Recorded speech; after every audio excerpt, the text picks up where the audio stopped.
Madawi is just saying that Saudi Arabia is a pressure cooker. It cannot sustain.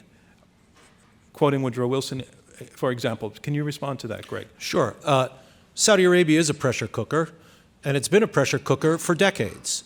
Every generation of American, Western, and even Saudi expert on Saudi Arabia has forecast the demise of this regime, whether it was at the end of King Abdulaziz ibn Saud's life, when people said this was a personalistic mission and it's going to fall apart, whether it was during the Arab nationalist phase of Gamal Abdel Nasser and Egypt, people said, including people in the US State Department, and you can look at it in the declassified documents, said the Saudis are goners. After the Iranian Revolution, people said, oh, the Islamist wave is going to sweep them over. During the Arab Spring, Saudi Arabia was the least affected country, major Arab country during the Arab Spring in terms of numbers and of demonstrators out in the street. So bottom line? Bottom line is that in the long run, every regime is in trouble, but in the long run, we're all dead. And so far, Saudi Arabia has a pretty good track record of stability. Mark Lacan.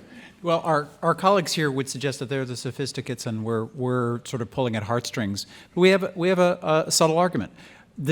Saudi Arabia is stable. It's not about to blow up. And it's a relationship that can withstand the United States pushing them a little more as opposed to giving them a free ride.